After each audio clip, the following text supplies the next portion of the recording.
Good morning, YouTube. Today is Tuesday, June 27th, episode number 45. We're dubbing this one the Donald. Good morning, boys. How are you? Cheers. What's Good going morning. on? Good morning, toast. That's a good dub. Anthony's got the aviary behind him this morning. It must be a beautiful morning. What's going on, big dog? Not much, man. Yeah, birds are chirping this morning. It's always good. It's summertime. We got the poll open. Pool is open. You won't jump in. You won't go jump in the pool. No, not a chance. That'd be an episode. That pool is. That would be an unbelievable. I mean, it's right behind you, right? It is. Yeah, the pool water is not warm right now, so I will certainly not jump in. I mean, turn the heater on, guy. Yeah, you can't leave that running all the time, though. So gas is expensive, man. Yeah. Oh, what are you pulling up here for us, fella? What is this nice little chart? Yeah. No, sorry. Hold on. I got two ahead of myself Oh, here. we're going behind the scenes. I got two ahead of myself. Put the curtain back. I took a couple screenshots. I was trying to steal those tips. A little pair playbook. Yeah, what was that system there? Great. Yeah, buddy. No, guys, I hope everyone had a great weekend.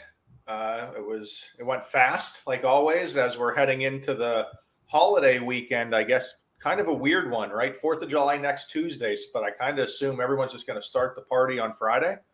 I think so. I looked to book a tea time on Friday, actually, and the first tea time I could book was 3:45 in the afternoon. So I think everybody's getting started Friday morning. Unbelievable. Country club problems. I can't believe it. I mean, I wouldn't pay dues this month for those type of times they're giving you. Yeah, no, I think you're right. Last day of the month, I can't even get a tea time. I haven't even been up there all month. I just can't believe we're halfway through the year. Like, that's crazy. That is crazy. Yeah, seriously, boys. All right, so That today means we're going to get, since we're halfway through the year, we're going to get 46. That means we're getting a whole 52 episodes as Chatterbox in this year. Is that what that means? Or, did we? My math's off. I'm just confused why we don't have a full, 104 going. We're only at 46 halfway through the year. Well, I don't think we started directly at the January 1, Tom. That was our fault. We didn't come up with the idea soon enough. Gotcha. All right. But today we're here because we're talking mortgage insurance. Mortgage insurance, I would say, is one of the least known items part of the mortgage payment or the mortgage process. A lot of folks don't know what it is, don't know how much it costs, don't know how long it lasts for, get worked up when they hear about it. So we're just going to go over a quick overview of mortgage insurance, talk about it for the different loan programs because it is different for every loan program.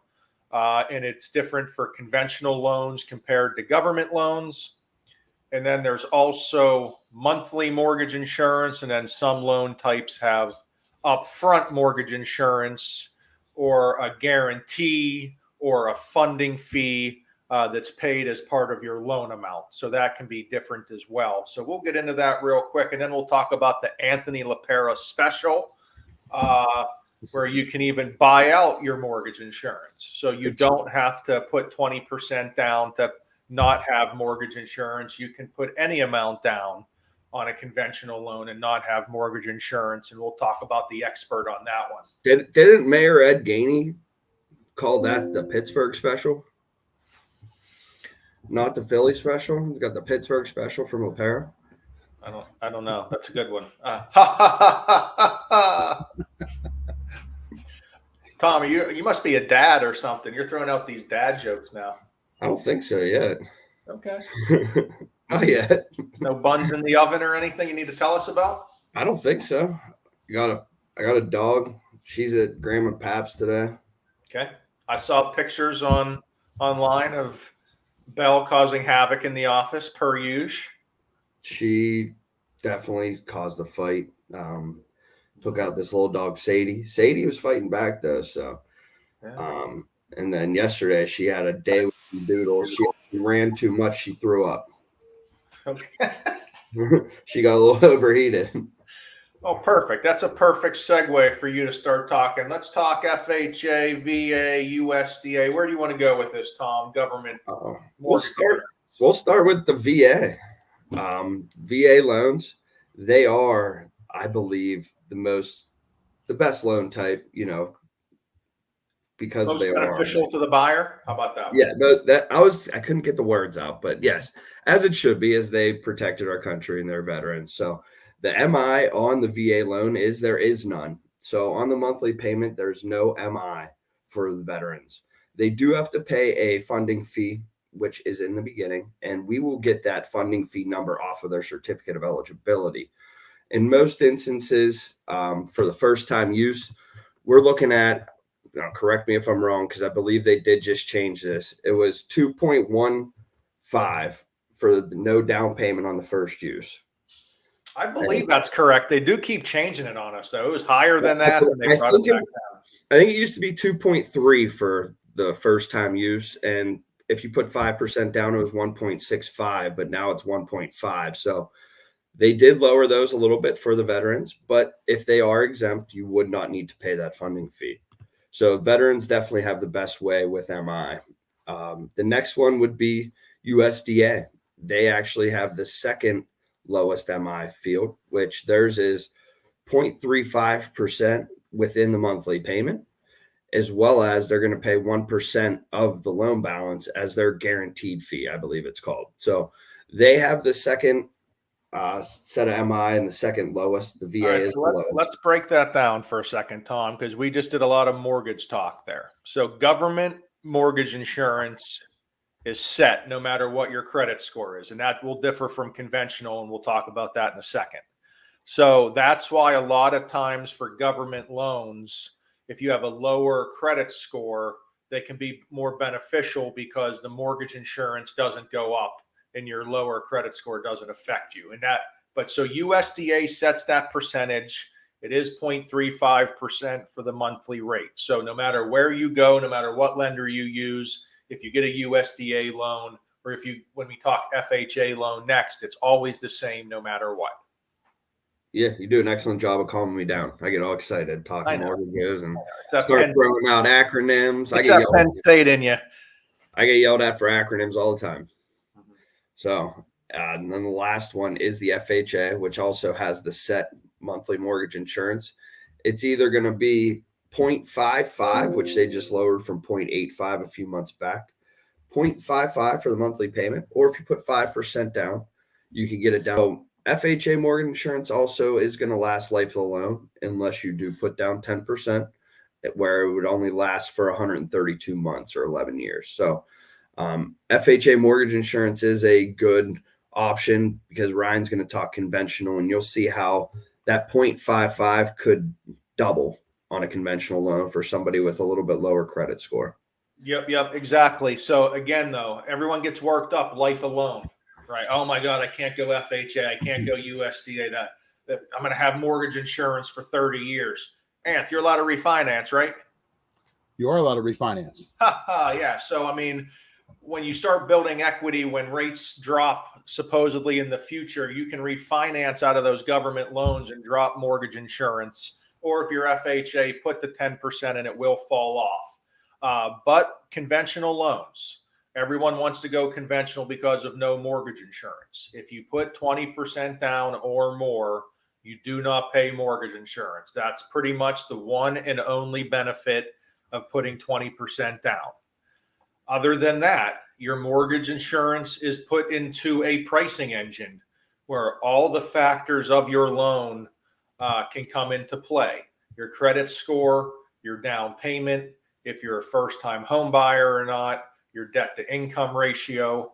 And if you have a lower credit score with conventional, where we were saying it's 0.55%, it can go up to 1.2% in some cases, or 1.05% or 0.99%, where a conventional loan, the buyer is going to have double the mortgage insurance. So as a loan officer, That's when we say, Mr. or Mrs. Buyer, an FHA loan may be better for you than a conventional loan, strictly because of the mortgage insurance cost is so much higher for conventional.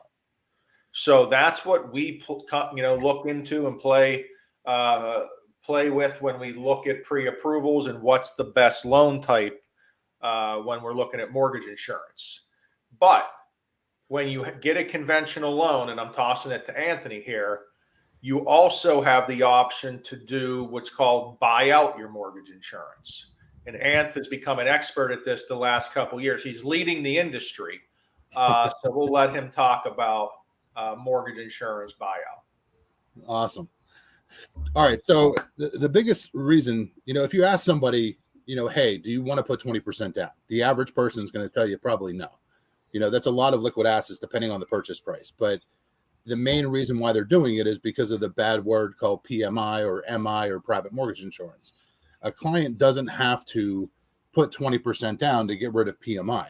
And that's kind of like one of those myths where you have to have 20% down to buy a house. It's totally a myth. You can have less than 20% down and not pay PMI. And it's extremely cheap. You're paying a fraction of the cost of what you would pay over time. So to put things in perspective, I did one yesterday. I'm actually going to just share my screen real quick. But I did one yesterday, and the client was actually, I'm going to try. You had it at the beginning of the episode. I did. I don't know what happened to it. I'll put my screenshot up there. Pull your screenshot up, Tom. Hold on. Let me try this again. But, if it's 10% down, the client could, there it is. All right. So in 12 to 24 months, well, that's great as long as it benefits you. It has to benefit because clients don't realize that when you refinance, you're going to pay closing costs again. So why not make the payment work for you now and save some of those liquid assets and, not pay PMI in the beginning. And then, if rates come down dramatically, and if it's going to be a benefit, then you can refinance, but you're taking the lower payment option without PMI with saving as much liquid assets as possible. So I mean, in short, you can put less down and have a similar payment with buying out mortgage insurance. So if you don't want to do the 20% down, you can still put less down and never pay it. Some buyers don't want to have it. They'd rather, like you said, pay that up front where it's going to be cheaper and just go on with life. Now, if you do want to have mortgage insurance, here's a tip for all those buyers out there. If you're sitting in a home right now, no one is going to tell you this, that you're making your payments to. But equity is the best part about your mortgage. The last couple years, we've had a ton of equity. After 2 years of your mortgage, so if you've been in the house 2 years, you can call up your loan servicer, ring, call them up, say, hey, I think I have 20% equity. I would like my mortgage insurance removed. If you have a conventional loan, they will come out, more than likely, do some sort of appraisal or valuation of some kind. If you have enough equity, they can drop your mortgage insurance for you, probably for a very small fee. So if you've been in the house, or agents, if you have buyers, if you need a reason to call people, if it's over 2 years, we know in the Pittsburgh market, we've had some good equity in the last couple years, you might be able to drop mortgage insurance as well. So that's all I got. This has been a great talk so far. We went long today. This is taking up the average time, but you guys got anything before we're done? No. Make it a good Tuesday. Absolutely. Later, boys. Later. See you guys.